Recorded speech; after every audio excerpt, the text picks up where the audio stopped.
नमस्कार विद्यार्थी मित्रांनो. बुद्धिमत्ता चाचणी या विषयांतर्गत सांकेतिक भाषा या घटकावर आधारित काही उदाहरणं आजच्या व्हिडिओमध्ये आपण पाहू. त्याआधी सांकेतिक भाषा या घटकावर प्रश्न कशा पद्धतीने विचारले जातात ते आपण पाहू. या प्रकारच्या प्रश्नामध्ये अक्षराऐवजी अंक किंवा चिन्ह किंवा एका अक्षराऐवजी दुसरे अक्षर वापरले जाते. त्याचे निरीक्षण करून त्यावर आधारित प्रश्नांची उत्तरं शोधावी लागतात. त्यावर आधारित काही उदाहरणं आपण पाहूया. पहिला प्रश्न, जर एका सांकेतिक भाषेमध्ये चरण बरोबर 523, मकर बरोबर 637 आणि चटक बरोबर 624 असे अंक असतील तर पहिला प्रश्न आहे करण बरोबर काय असेल. त्यासाठी 4 पर्याय इथे दिलेले आहेत: 732, 364, 675 किंवा 563. तर या पद्धतीचे प्रश्न सोडवण्याआधी जी प्रश्नामध्ये आपल्याला माहिती दिलेली आहे त्याचा आपण इथे उपयोग करूया. म्हणजे प्रश्नामध्ये आपल्याला असं दिलेलं आहे की च र न या अक्षरासाठी 5, 2, 3 हे अंक वापरलेले आहेत. त्यानंतर म क र यासाठी 6, 3, 7 आणि च त क या अक्षरांसाठी 6, 2 आणि 4 हे अंक आपल्याला वापरलेले दिसून येतात. तर यावरून कोणत्या अक्षरासाठी कोणता अंक वापरला हे आपण निश्चित करू शकतो. पहिला आणि दुसरा शब्द आपण जर विचारात घेतला तर त्याच्यामध्ये र हा शब्द कॉमन आहे. मग उजव्या बाजूला या संख्यांमध्ये कोणता अंक कॉमन आपल्याला दिसतोय तर 3. त्यावरून आपण असं निष्कर्ष काढू शकतो की र यासाठी 3 हा अंक वापरलेला आहे. त्यानंतर पहिला आणि तिसरा हे शब्द आपण जर पाहिले तर त्याच्यामध्ये च हा शब्द कॉमन आहे. मग दुसऱ्या बाजूला पहिल्या आणि तिसऱ्या शब्दासाठी जे अंक आहेत त्याच्यामध्ये कोणता अंक कॉमन दिसतोय आपल्याला तर 2 हा अंक आपल्याला दोन्ही ठिकाणी कॉमन दिसतोय. याचा अर्थ च या अक्षरासाठी 2 हा अंक आहे. आणि दुसरा आणि तिसरा हा शब्द आपण पाहिलं तर त्याच्यामध्ये क हा शब्द कॉमन आहे आणि क या शब्दासाठी जो अंक कॉमन आहे या दोन्ही शब्दांच्यासाठी असलेल्या अंकांमध्ये तो म्हणजे 6. म्हणजे क साठी अक्षर आहे 6. तर जो शब्द आपल्याला शोधायचा आहे क र न तर त्याच्यासाठी क आणि र हे 2 अंक आपल्याला मिळाले. तर 6 आणि 3 हे 2 अंक आहेत. न साठी कोणता अंक असेल. आता पहिला शब्द आपण घेऊया. त्यामधल्या च साठी 2 हा अंक वापरलाय आपण. र साठी 3 हा अंक वापरलाय. याचा अर्थ जो अंक राहतो 5 तो असणार आहे न या शब्दासाठी. त्यावरून आपल्याला असं लक्षात येईल की न या शब्दासाठी अंक आहे 5. म्हणजे इथं शब्द आपल्याला शोधायचा आहे क र न म्हणजेच त्यामध्ये आला पाहिजे अंक 6, 3 आणि न साठी 5. मग या 4 पर्यायापैकी असा कोणता पर्याय आहे ज्याच्यामध्ये हे 3 अंक आहेत 6, 3 आणि 5 हे आपण पाहूया. तर पर्याय क्रमांक 4 मध्ये 6, 3 आणि 5 आहे. म्हणून या प्रश्नाचं अचूक उत्तर आहे पर्याय क्रमांक 4. याच पद्धतीचा आणखी एक प्रश्न पाहूया. प्रश्न आहे जर क व च बरोबर 436 व ज न बरोबर 862 प च न 418 तर प व न यासाठी कोणते अंक येतील आणि त्यासाठी पर्याय दिलेत 4. तर इथं सुद्धा जे आपल्याला शब्द दिलेत त्या शब्दांच्या वरून आपण प्रत्येक अक्षरासाठी कोणता अंक आहे हे शोधू शकतो. सर्वात आधी क व च साठी 436 ही संख्या दिलेली आहे. त्यानंतर व ज न या शब्दासाठी 862 हे अंक आहेत आणि प च न यासाठी 4, 1 आणि 8 हे अंक आहेत. तर त्यावरून प व न यासाठी कोणती संख्या येईल हा प्रश्न आपल्याला विचारला आहे. तर त्यावरून जर आपण पहिला आणि दुसरा शब्द यांची तुलना केली तर डाव्या बाजूला व हा शब्द सामायिक आहे. मग उजव्या बाजूला ज्या संख्या आहेत त्याच्यामध्ये 6 ही संख्या सामायिक दिसते आपल्याला. याचाच अर्थ व या अक्षरासाठी संख्या येईल 6. त्यानंतर दुसरा आणि तिसरा या 2 शब्दांची तुलना केली तर तिथं न हा शब्द सामायिक दिसतोय आणि संख्यांमध्ये 8 ही संख्या सामायिक दिसते. म्हणजेच न या शब्दासाठी संख्या आहे 8. जो शब्द आपल्याला पाहिजे त्याच्यामध्ये व आणि न या 2 शब्दांसाठी या 2 अक्षरांसाठी 2 अंक मिळाले. प साठी आपल्याला शोधायचा आहे.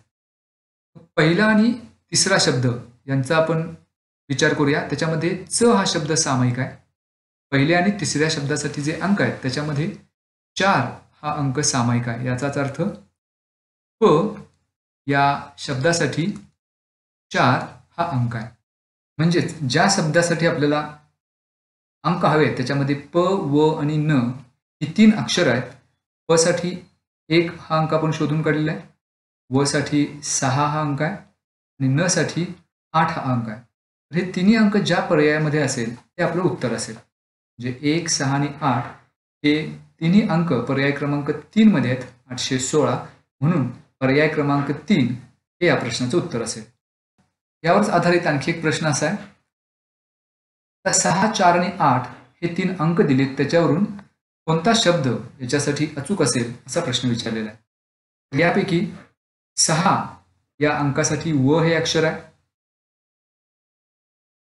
त्यानंतर 4 साठी च हे अक्षर आहे आणि 8 साठी न हे अक्षर आपण याआधी शोधून काढलेलं आहे. या 4 पर्यायापैकी असा कोणता शब्द आहे ज्याच्यामध्ये ही 3 अक्षरं आहेत व, च आणि न. तर तो आहे पर्याय क्रमांक 4. म्हणून या दुसऱ्या प्रश्नाचं उत्तर म्हणजे पर्याय क्रमांक 4 वचन हे अचूक उत्तर आहे. तर अशा पद्धतीनं अक्षराऐवजी अंक दिले असताना त्यावरून विचारलेल्या अक्षराच्या ठिकाणी कोणते अंक येतील हे आपण शोधू शकतो. त्याचप्रमाणे जर अंक दिले असतील तर त्याच्यावरून कोणता शब्द त्या ठिकाणी येईल हे शोधू शकतो. आणखी एक पद्धतीचा प्रश्न आपल्याला असा विचारला जाऊ शकतो जो इंग्लिश अल्फाबेट्सवर आधारित आहे. प्रश्न पहा. जर एका सांकेतिक भाषेमध्ये CAT बरोबर 60, CAR बरोबर 54 तर MAP बरोबर किती? त्यासाठी हे 4 पर्याय दिलेले आहेत. पहिली जी माहिती आपल्याला दिलेली आहे ती म्हणजेच CAT बरोबर 60. सी हा अंक जर आपण पाहिला तर अल्फाबेट्समधून जर सुरुवातीपासून नंबर द्यायला लागलो तर हा नंबर आहे 3. ए हा अल्फाबेट पहिला आहे आणि टी हा अल्फाबेट 20वा आहे. म्हणजेच CA आणि T याच्या ठिकाणी जर अंक आपण लिहिले तर ते 3, 1 आणि 20 मिळेल. या 3 अंकांच्यावर कोणती क्रिया केली तर आपल्याला 60 हे उत्तर मिळेल. आपल्याला इथे लक्षात येईल की यांचा जर गुणाकार आपण केला 3 गुणिले 1 म्हणजेच 3 आणि 3 गुणिले 20 बरोबर 60 हा अंक मिळणार. तोच नियम दुसऱ्या शब्दासाठी लागू आहे का आपण पाहूया. म्हणजे दुसरा शब्द आहे CAR. CAR सी म्हणजेच तिसरा अक्षर, ए पहिला अक्षर आणि आर 18वा अक्षर आहे. मग या तिन्हीचा जर गुणाकार केला तर 54 येतो. 18 गुणिले 3 बरोबर 54 आणि CAR बरोबर सुद्धा 54 हे आपल्याला दिलेलं आहे. तर हा संबंध वापरून आपण MAP या अक्षराच्या ठिकाणी कोणता अंक येईल हे काढू शकतो. मग M याचा अर्थ इंग्लिश अल्फाबेटमध्ये M हे अक्षर 13वा आहे. ए हे अक्षर पहिला आहे आणि P हे अक्षर 16वा आहे. तर आपल्याला 1, 13 आणि 16 या 3 अंकांचा गुणाकार करायचा आहे. म्हणजे 1 गुणिले 13 गुणिले 16 हा जर गुणाकार आपण केला तर तो गुणाकार येतो 208. याचा अर्थ पर्याय क्रमांक 2 हे या प्रश्नाचं अचूक उत्तर आहे. याच प्रकारावर आणखी एक प्रश्न पाहूया. जर एका सांकेतिक भाषेमध्ये TRY बरोबर 792 असेल, STOP बरोबर 871211 असेल तर SPUN बरोबर किती? त्यासाठी हे 4 पर्याय खाली दिलेले आहेत.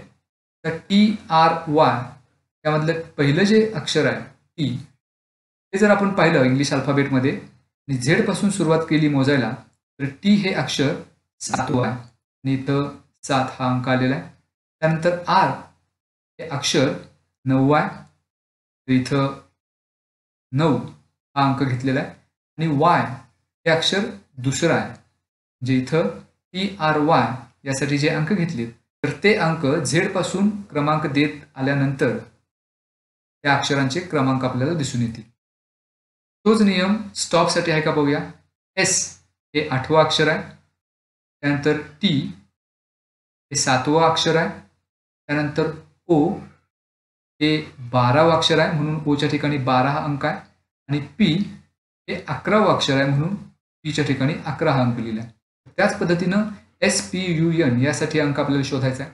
मग S शेवट Z पासून जर सुरुवात केली मोजायला आपण, तर S हे 8वं अक्षर आहे, त्यामुळं एसच्या ठिकाणी 8 येईल. त्यानंतर P हे 11वं अक्षर आहे म्हणून त्यानंतर 11 येईल. त्यानंतर U हे 6वं अक्षर आहे, त्यामुळे अंक येईल 6. आणि N हे 13वं अक्षर आहे म्हणून शेवटी संख्या येईल 13. त्यामुळं 8116113 हे आपलं अचूक उत्तर आहे.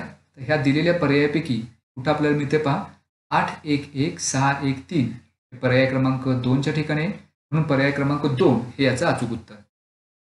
पुढचा प्रश्न आणखी एका प्रकारचा दिलाय आपल्याला. एका सांकेतिक भाषेत जर डिक्शनरी हा शब्द 1 2 3 4 2 5 6 7 8 9 असा लिहितात, तर त्याच भाषेत ऑर्डिनरी हा शब्द कसा लिहिला जाईल. काही वेळेला सरळ प्रश्न आपल्याला विचारलेले असतात, तो संबंध आपल्याला पटकन लक्षात आला पाहिजे. म्हणजे इथं ऑर्डिनरी हा जो शब्द आपल्याला शोधायचा आहे, तर त्यामधलं प्रत्येक अक्षर हे डिक्शनरीमध्ये आलेलंच आहे. त्यामुळे आपल्याला फक्त तो शब्द दिला आहे डिक्शनरी, DICTIONARY.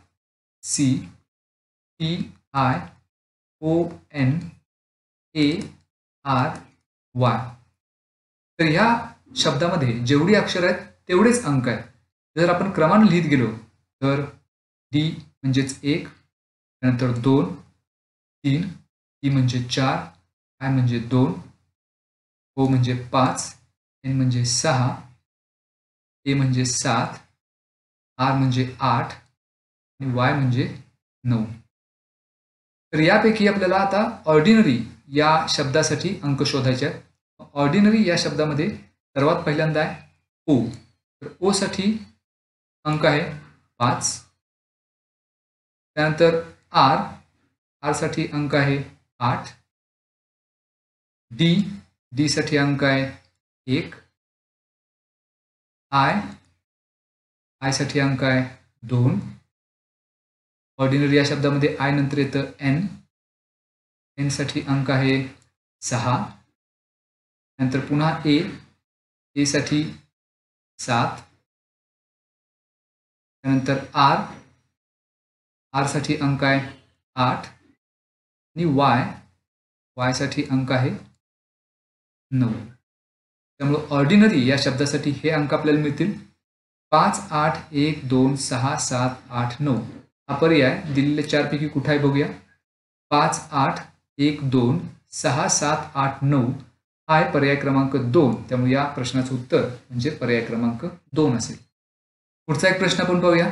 एका सांकेतिक भाषेत EAST हा शब्द GCUV असा लिहिला जातो, तर त्याच सांकेतिक भाषेत त्या प्रश्नाच्या पहिल्या भागामध्ये आपल्याला एक माहिती दिलेली आहे जिथं EAST हा शब्द GCUV असा लिहिला जातो.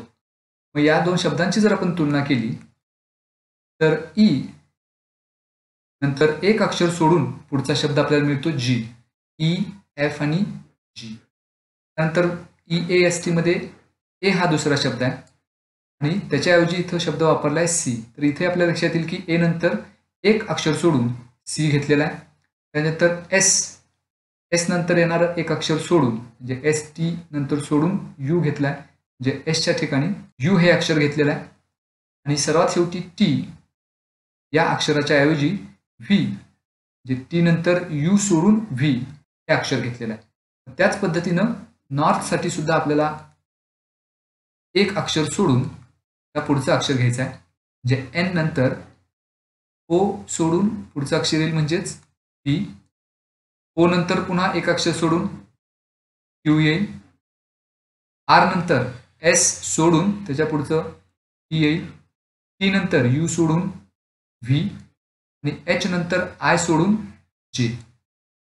त्यामुळे PQT VJ हा पर्याय आपल्याला मिळेल पर्याय क्रमांक 2 मध्ये PQT VJ. त्यामुळे पर्याय क्रमांक 2 हे आपलं उत्तर असेल. आणखी एक प्रकारचा प्रश्न या प्रकारामध्ये येऊ शकतो, म्हणजे एका सांकेतिक भाषेत जर सूर्याला चंद्र म्हटले, पृथ्वीला आकाश म्हटले, आकाशाला तारा म्हटले व ताऱ्याला सूर्य म्हटले, तर पक्षी कोठे संचार करतात असा प्रश्न आहे. त्यासाठी 4 पर्याय दिलेत: चंद्र, पृथ्वी, आकाश आणि तारा. प्रश्नामध्ये दिलेल्या माहितीनुसार सूर्याला चंद्र म्हटलेला आहे, त्यानंतर पृथ्वीला आकाश असं म्हटलेलं आहे, आकाशाला तारा असं म्हटलेलं आहे,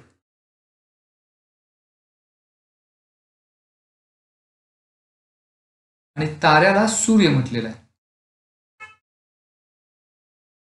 प्रश्न सर्वात शेवटी असा विचारलाय की पक्षी कोठे संचार करतात, हा असा प्रश्न आहे.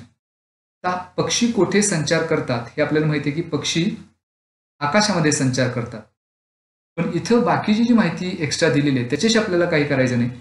आपल्याला फक्त एवढंच पाहायचं की पक्षी आकाशात संचार करतात आणि आकाश या शब्दासाठी कोणता शब्द वापरलाय, तारा. म्हणजेच या प्रश्नानुसार पक्षी कोठे संचार करतात तर ताऱ्यामध्ये संचार करतात. तो पर्याय आहे पर्याय क्रमांक 4. त्यामुळे या प्रश्नाचं अचूक उत्तर आहे पर्याय क्रमांक 4 तारा.